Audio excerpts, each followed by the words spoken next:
we have to kind of just like speak on Heather quite briefly because I feel like although Sonya's allyship was like and has been very just like in your face and like I'm kind of letting it pass. I'm allowing it. Heather's allyship was a little bit off for me.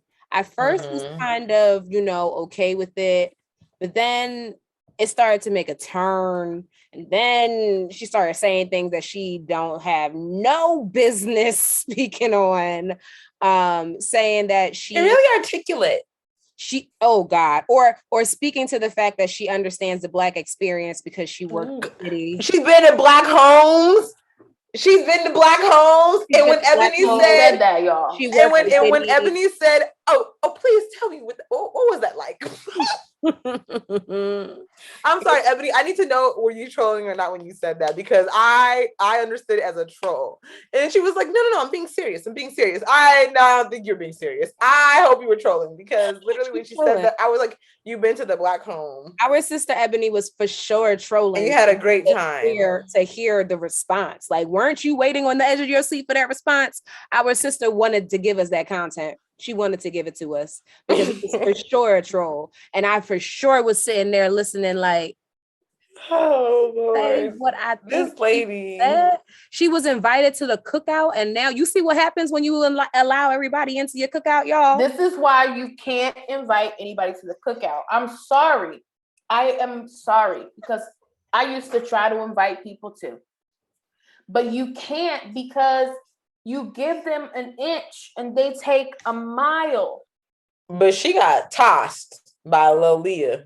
Lil Leah tossed that ass around and was like, "See, Karen, you're the problem."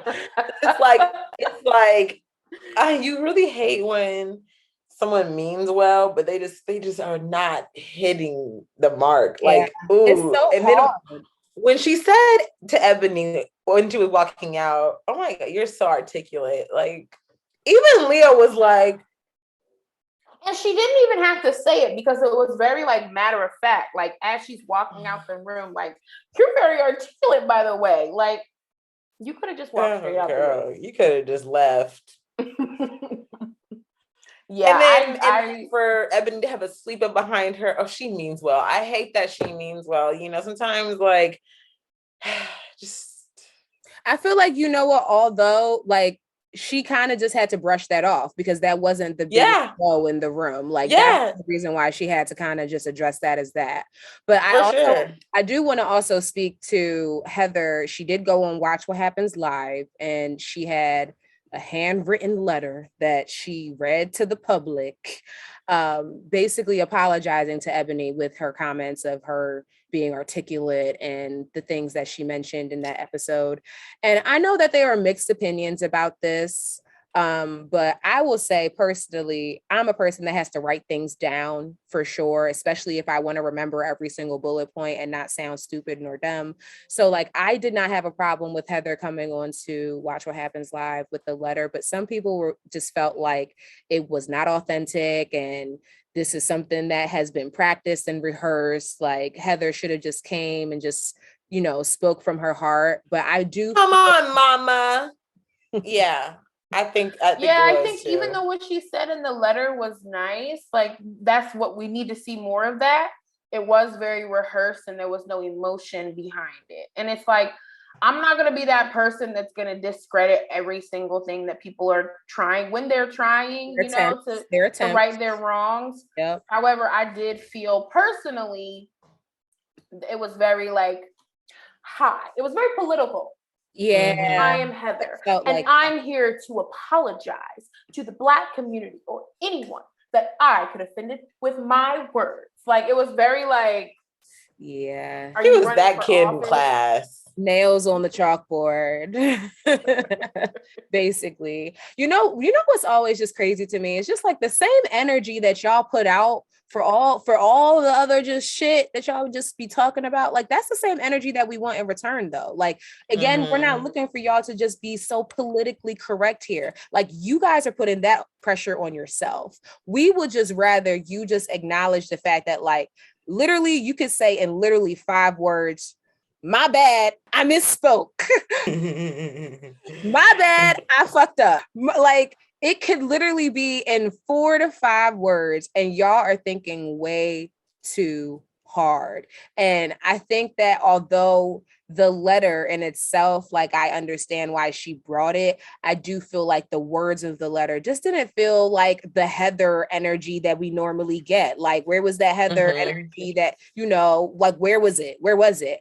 But okay, whatever. We'll accept it. We'll allow it. And I do want to at least just say that, like, I do appreciate her definitely following up behind that episode and speaking out to what she did, especially how we caught on to it. Our community definitely peeped. So I do appreciate her at least speaking to it.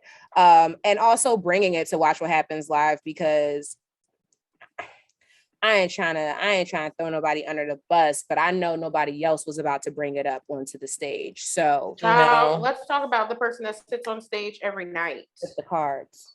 With the cards. But I will say thank you, Heather. Yeah. We received it. We received it. Side note, and Heather, I hope you're learning.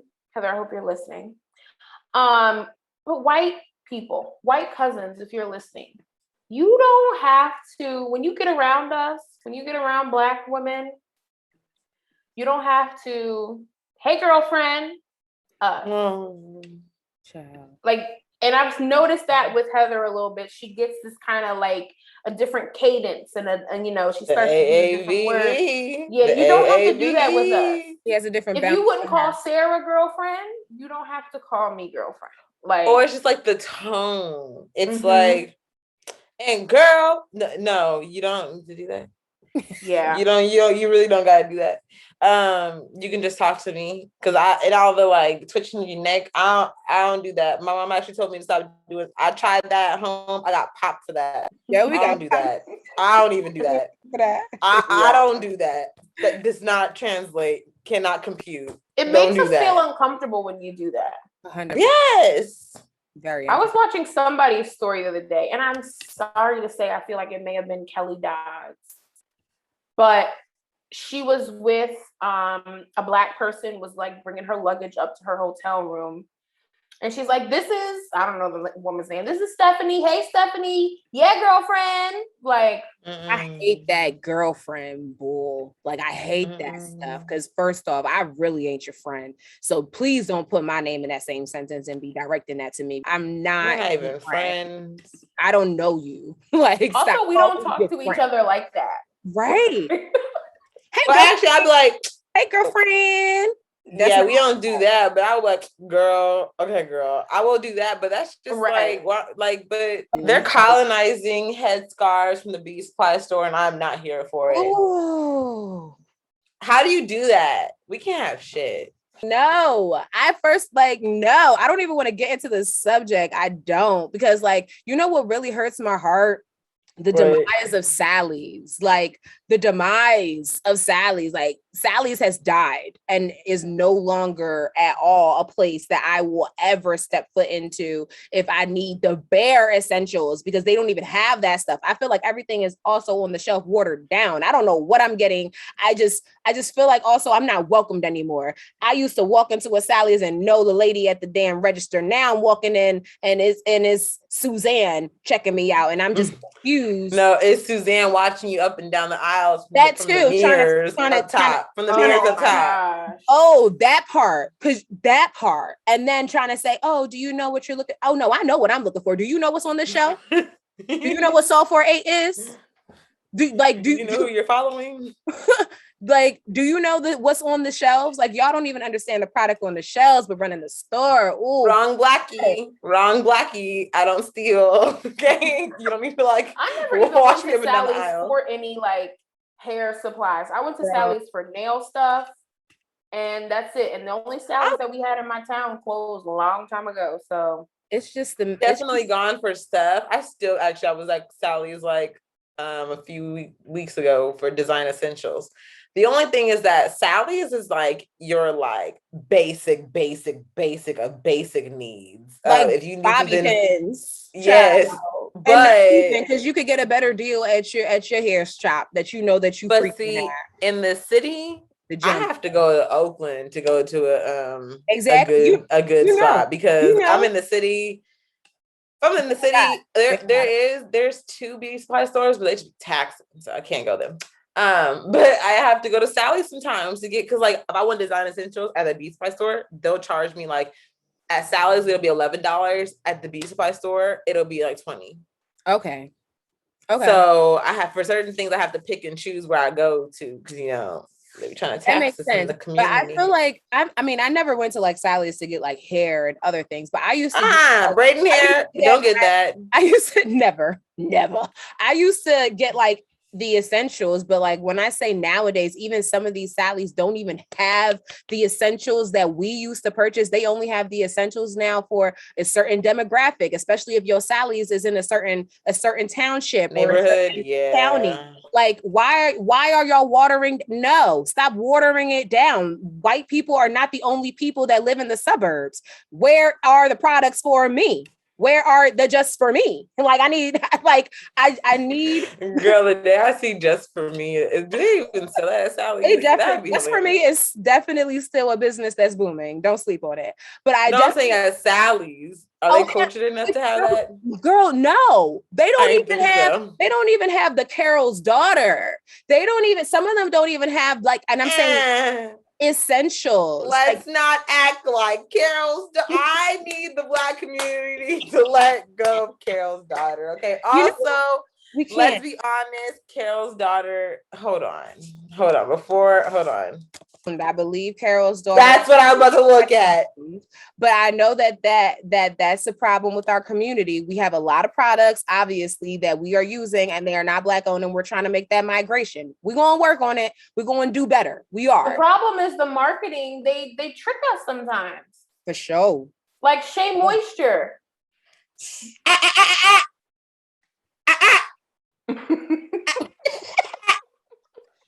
I'm just saying, we were all no. I'm so sorry. I'm coming. Facts coming in. Carol's daughter was sold to L'Oreal in 2014. Therefore, it is not a Black-owned business. So I need Black people to take the shackles off and let that thing go. Let it sail. You know what I will say? So I can dance. Do you want, if you are a victim of dry, brittle, stale, dusty looking hair, stop using Carol's daughter. Oh, snap. You know what? I will not let you kill off Carol's daughter, because you know what? I just went to DC's Museum of African American Culture. And okay, school me. It's there. It's definitely a product of our community. Like we still. Oh no, it is. Yeah, but she sold it. Hopefully, there is something brewing in the future. I don't believe so, because you see Johnson & Johnson. I got faith in my sister, and honestly, I'm not mad.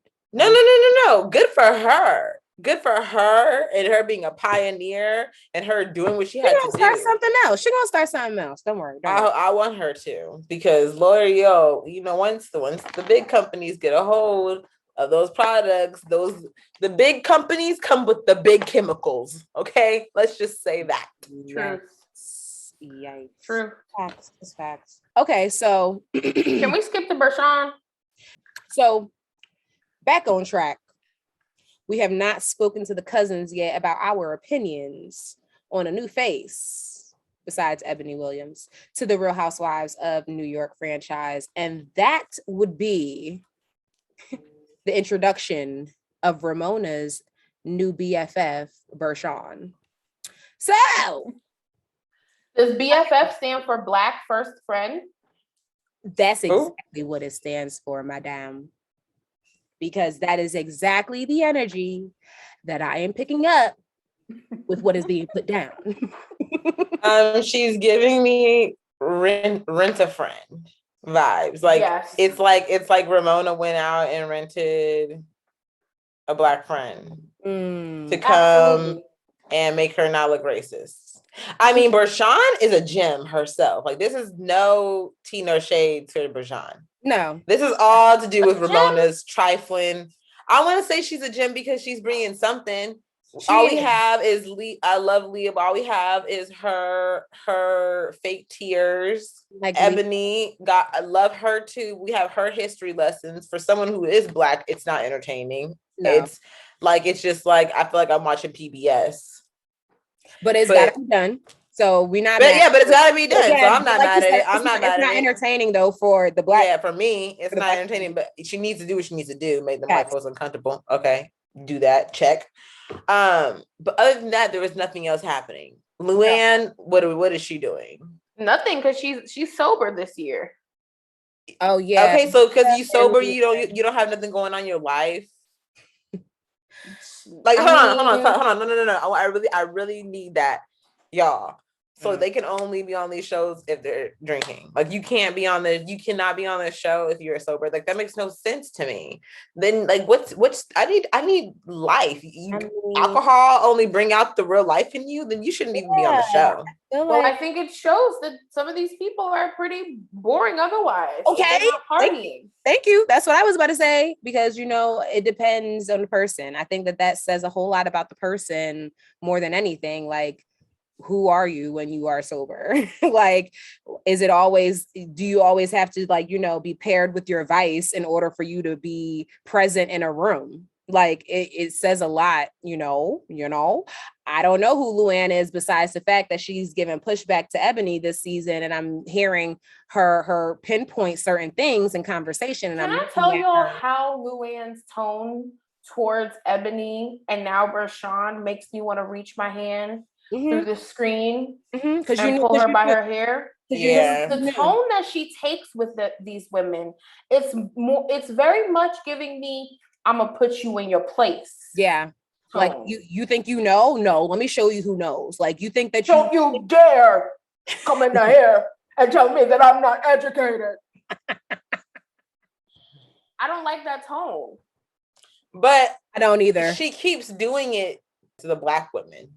That's what I'm saying. She hasn't. And it's like how many fights with these white women, and I've never heard her use that tone before. Never. She starts boasting on her chest.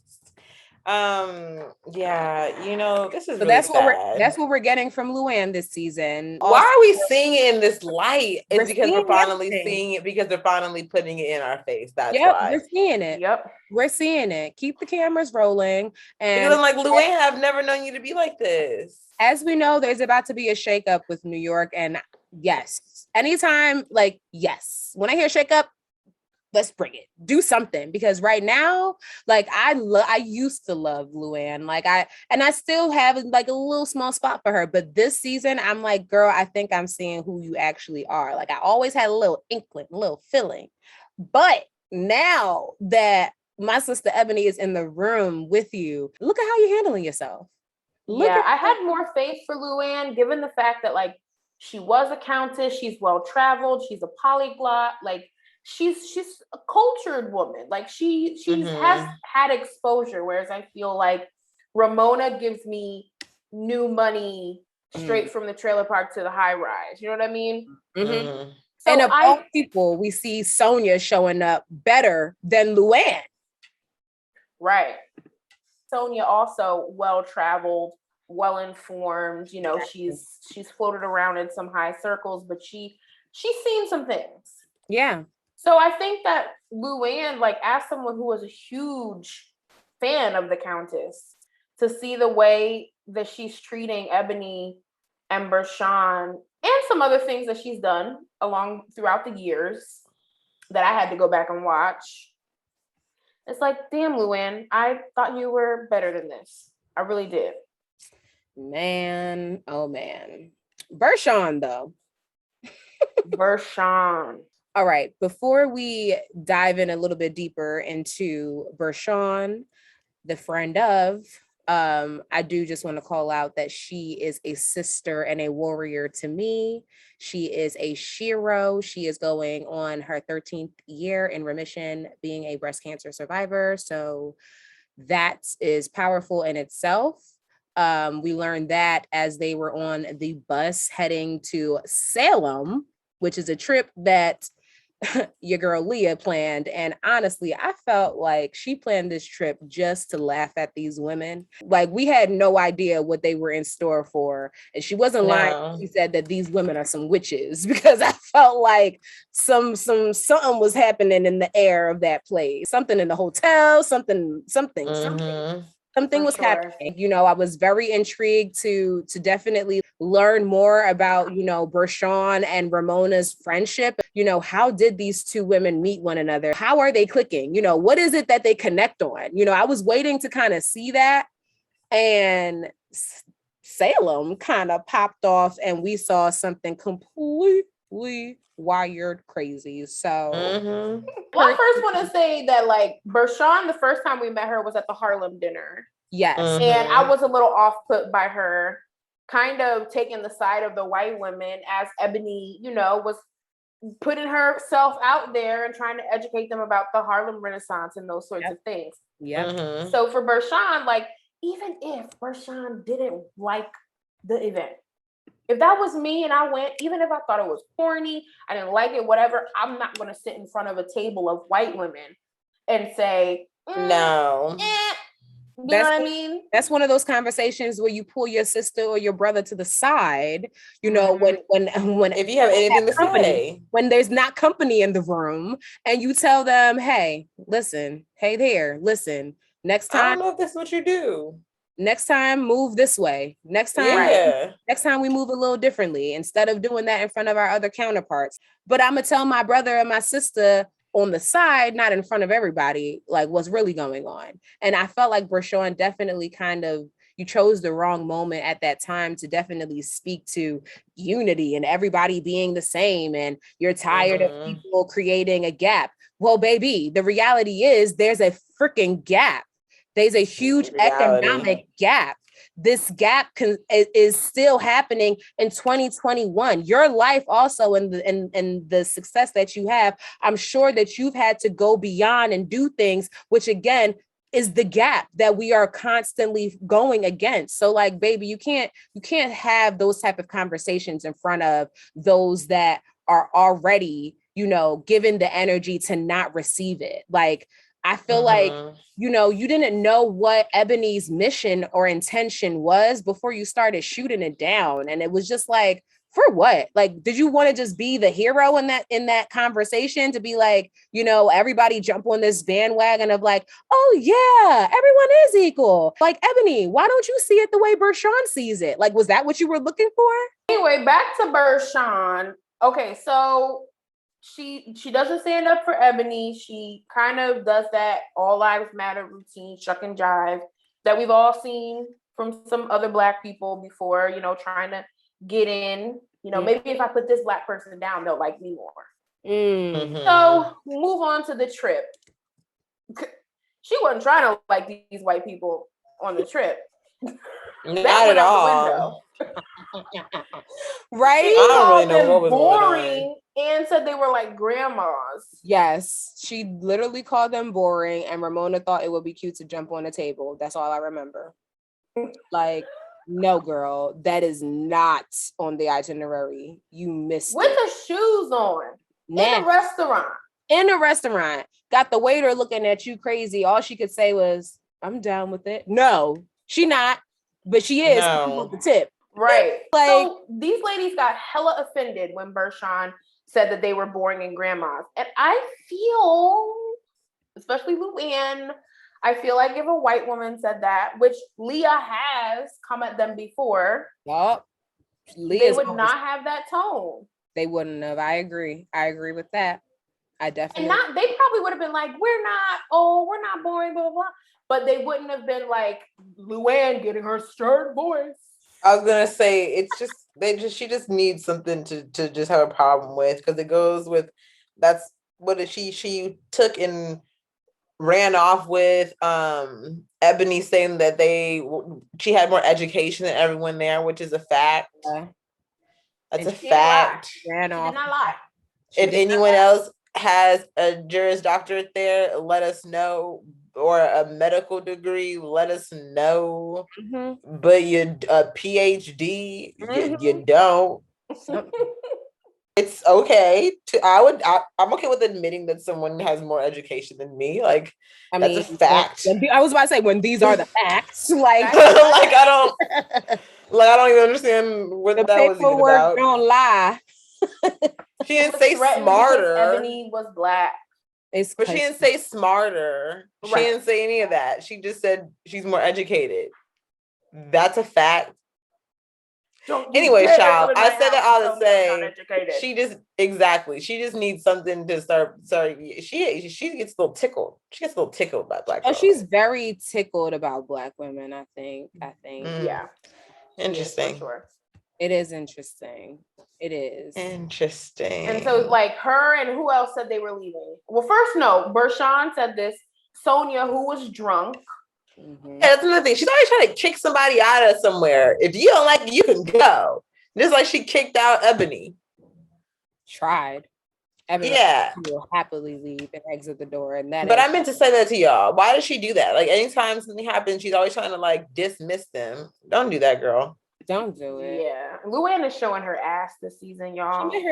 She met her mate because for sure, like, I agree with 100% what Leah actually called out on the Salem trip before things like really hit the fan. This is when they were in their like little latex and lace night, where Leah basically just spoke to the fact you guys are trying to basically haze Ebony, and she is not allowing none of y'all to do any of y'all shit. Like, she's not allowing it to exist, which is why y'all have a problem with her. It's not so much the fact that she's too preachy. It's not the fact that Luann also tried to say that I feel like she's on a mission. No, it's not any of that. It's simply because she's a Black woman. Y'all are uncomfortable about the conversation, but guess what? Y'all are going to have it when there's a Black woman on the cast. What did y'all think was going to happen? What did y'all really think was going to happen? And that right there already says how small they tried to keep their circle, because now that our sister has infiltrated that stuff, it is exposing all of them for who they are. And I know that there's people that like are not team Leah at all, but I am appreciative of Leah being an ally. Thank you. And supporting Ebony at times and just kind of translating in a way that we know sometimes we need to be translated so that they counterparts understand. Because that's exactly what Leah's allyship was in that moment. She was trying to translate what the other women like Ramona and Luann were so intentional about not receiving.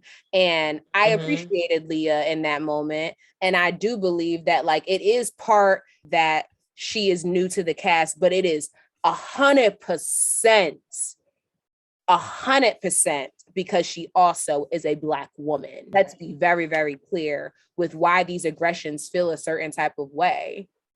I agree. Yeah, for sure. Totally agree. Back to the dinner situation. I want to talk about, so Sonia and her drinking. We've seen Sonia drunk how many times? We done seen Sonia Morgan drunk so much. She gets us away when she's drinking, and Bershawn calls her out on it. So how about this, T? I heard on the streets that what Sonia does is she drinks so much when she's on the show, and when they're not filming, she goes away to like these detox places. If you've ever noticed, like she do be at like those resorts and stuff when they're not filming. Yeah. Yeah. So that's what the tea on the street is, that Sonia only drinks for the show. But I guess Luann and Leah are on their high horse since they're not drinking and want to talk to Sonia about it. I mean, it did get heated between her and Bershawn, to be fair. That was crazy. It got physical to the cousins that are catching up. Not only did it get to a whole entire barking contest, and they had a whole entire like showdown, child. It was a mess in public. Showdown in public in front of everybody. It was a hot mess. But then, you know what? I'm going to say one thing. Bershawn, you know damn well you cannot call nobody a clown and them not feel offended. So sis, you were in the wrong for that. And you called Sonia a clown, and she gave you energy. That was harsh. She gave you energy. Like, I don't think that she was expecting for Sonia to show up, and Sonia was like, absolutely not. Like, use your brain, bitch. Like, she showed up. She said, I'm here. You're not going to talk to me that way. And so, like, again, like, you know, just be careful with your words when you speak to people. Bershawn and Sonia, I personally like the both of y'all. And I think that y'all definitely bring a flavor to the show. So I don't want y'all to be enemies, but keep your enemies close, because, you know, there might be a little friendship popping off and it might be a dynamic duo in the long run. Who knows? But I think as far as Bershawn in this moment, it was tough. It was tough because it really was a switch where she wanted everyone to be allies and everybody to be at a kumbaya place. And then 2 seconds later, she's throwing out insults. She's insinuating that people are dumb. And she's now also getting physical, where her and Sonia now are having to get security to escort them to their rooms in this hotel. So much happened. But shout out to the producers who made it seem like she punched a hole through the fire extinguisher little case, and she didn't. That was just great sound. Shout out to y'all. And then Leah, oh my God, there was an altercation last night. Yeah, I mean, it was physical in the regards that they had to be held back and they got into each other's faces. Mm-hmm. I think it was blown up, but also everybody's talking about Sonia and her drinking. Bershawn, you were drunk too. Yeah. Thank you. Yeah. She was. Slurring. Y'all was both drunk, which is fine. Y'all were on vacation. I get it. Slurring. Okay. I believe she was drunk. I believe she was very drunk. And I want to say that, and I want to call that out, because like Leah had a moment where she was trying to say, you're not drunk. When I'm drunk, I'm falling over and I don't even know what country I'm in. No, baby. That's another level. That's plastered. That's blacked out.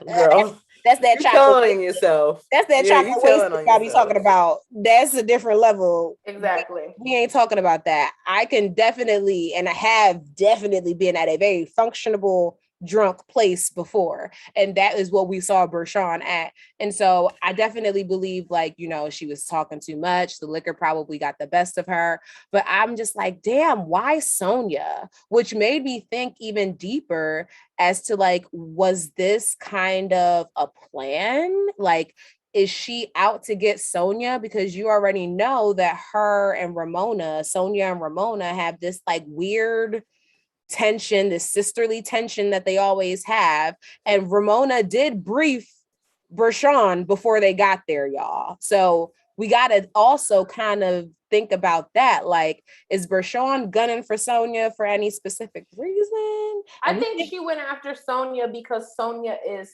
perceived as the weakest person in the group. Mm-hmm. So we're going to have to ask about this, Bershawn, for real, because we like Sonia. And maybe what is Ramona saying to her? And maybe there's something also that we might have missed during the episode, during filming. Maybe there's something that we definitely could have missed. But like, I thought that they were getting along. Like, I thought everything was Gucci. And then 2 seconds later, like, y'all were literally like at each other's face. Yeah. And I'm just like, whoa, like, why? Why does it have to be like this? Yeah, I don't think she needed to come for Sonia like that. And honestly, Ramona is not a genuine friend. I don't think Ramona is capable anyway of having like genuine relationships. But for her to tell Bershawn that like, Sonia's not strong like me and you. We're strong. She's not. That's supposed to be your best friend. Right. That's horrible. And you think that way of her? Like, that's not a friend. And it's also weird. Like, I don't like people that keep friends around to make themselves feel better about who they are as people. Like, that's not a friend. That's weird. Ramona is her girl, and this woman, Sonia, is someone who Ramona has already kind of identified as the weakest link. Like, that might be the reason why she feels like she can get away with some of this pushing. And that's why I'm saying, you don't call nobody a clown and think that they're not going to push back. That's kind of crazy. Exactly. I think she was trying to make an example of Sonia because whatever Ramona had told her about Sonia, like, oh, Sonia acts this way, or when she's drinking, whatever. I think Bershawn took that and ran with it to kind of I don't know, embarrass Sonia or make herself look better in front of these women. Maybe she thought that the women were going to agree with her. When like, come on, Bershawn, know your place. You just got to this table. Yeah. Read the room, feel it around. Don't make any quick assumptions. And also, like, you were spewing out at the mouth about things that also Ramona was saying about Leah. Like, you just made things very uncomfortable. And I just feel like it's always best to observe and not just speak on things that you just really have no background, no speaking on. Yeah. Sometimes it's just cute to just sit there, shut up, and eat your food. You don't gotta speak on everything. Just keep your thoughts in your brain. Go talk to a therapist. You came for the meal and the vacation, girl. Keep your priorities in check. Don't be trying to fight Ramona's battles and now calling out all of Ramona's friendship woes. Like, that is where Bershawn, you failed. Because, and also, if you wanted to bring up the mood of the group, like by saying they're boring, I don't think that's effective. How about say, like, can we get a round of limoncello or like a round of shots or something? That's the way you do it. You know what I mean? Like, I'm not gonna be like, damn, y'all's boring. Y'all is like grandmas, and then it turns into an argument. Do you want to have a good time or do you want to argue? Because if I want to have a good time, I'm gonna be like, let's play a game. Let's play truth or dare. Right. You know what I mean? Exactly. Let's get some shots or something. It's all in how you speak to people, of course. Like, you know this. Like, just like you said, there's a way that you could have spiced up the situation without calling these women out as boring and grandmas. Even if they were, girl, we're watching. The cameras are rolling. We're going to already cover that on Twitter. Don't worry about it. Like, we're already going to give a whole synopsis to the mood of the room. Like, don't worry about that stuff. We would much rather see you step into this room with this woman and also, like, bring your own spice, bring your own excitement. Like, if they're boring, you bring it. What Bershawn, show them how you get down. Like, me personally, I hate the person that is just going to sit there and complain instead of bringing solutions. You know, like, I'm a solution oriented type of person. So, like, if you don't like something here, like, okay, what are you bringing to the table to switch up the dynamic? If you don't like how the room is acting, okay, we want some energy. Okay, let's take some shots and dance on some tables then, Ramona. Like, you know, like, Ramona, okay, you and your girls, show me how you guys get down.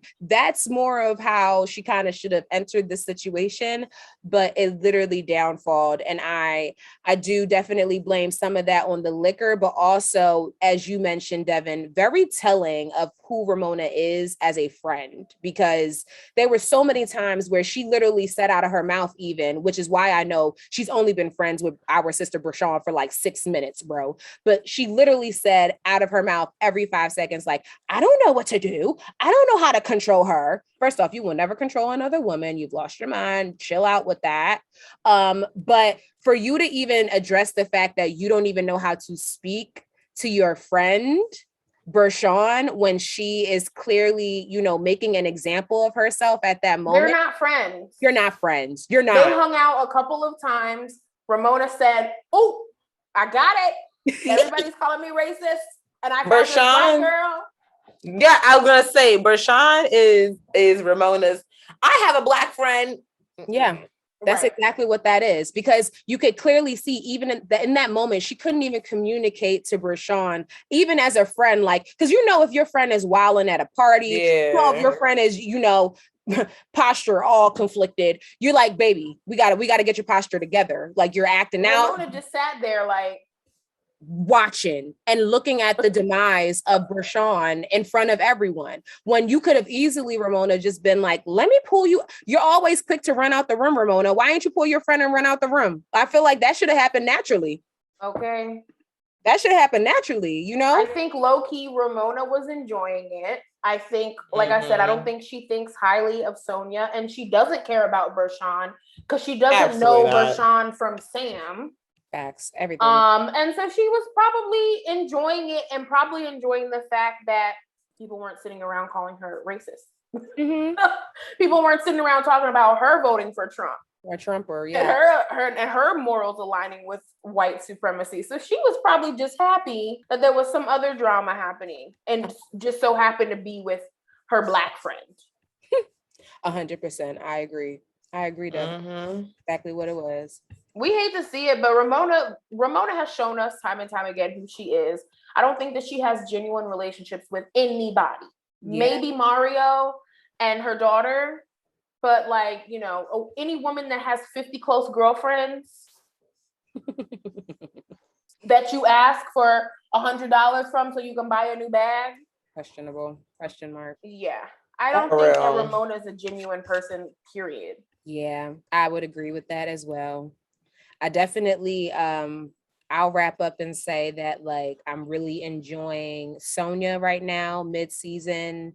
She also is being set up on a possible date that we might see because our girl Ebony set her up with a matchmaker who was in Philly. If I knew the name of the agency, I would plug it, but shout out to coming to Philly. Hey, Philly. And I would love to see that. I would love to see Sonia on a date and dating around seriously. I always felt that she was like very bubbly and she's very sexual and very everything. And I love it. So I would love to see that. Please find Sonia a good man. That's please. What I like. I would love to see Sonia just in that space because like, that's what I at least want for her. Like, you know, just some type of stability, something. She deserves it. She's been through so much. She's deserving. She still has so many ties to her ex-husband and her last marriage, whether it be the townhouse and the Morgan name and all that stuff. Like Sonia deserves to have her knight in shining armor come and sweep her off her feet. She old. She don't have to worry about nothing. Tour the world with this man. Have some fun. Like Sonia, if anybody deserves it on this show, I feel like Sonia does. Especially the way that these women beat her down with their words and their thoughts towards her. Like y'all ain't loyal. They're not. They definitely need to put some respect on Sonia's name. Period. Put some respect on Sonia Morgan's name. I'm sick of the Sonia slander from her closest friends. They ain't your friend. I feel that. I find out y'all bitches walking around here talking about me the way these bitches talk about Sonia. Okay? No, ma'am, never. No, ma'am, never. No, ma'am, never. We see each other. Do you think that Luann and Ramona would have had a conversation with Sonia about her drinking with Sonia if Leah wasn't the one that initiated it? Or would they just talk shit about Sonia behind her back? No, talk shit like they always do. Yep. They would have continued to brush it underneath the rug because just like they brushed the problem underneath the rug with Luann, like everybody saw the problem, but no one spoke. Girl, she was falling into bushes and shit. Y'all over here acting like she don't got no problem. Girl, anyways. Yeah. Run that tape back of her getting arrested. Nah, bro. I do. You hate to see it. I should. You hate to see it. Hate to see it, but I'm happy that the younger girls and the new additions, Leah and Ebony, are kind of coming in and taking Sonia towards their clique, if you want to call it that, because I'm liking the clique. I'm liking their clique. And it's more lively and she's accepted there. Like there's a difference, there's a different energy there. There's a different level of just respect there. So go places where you're respected. Y'all, listen. Let that be a word. Let that be a word. Go places where you are respected. All right. Don't settle for nothing.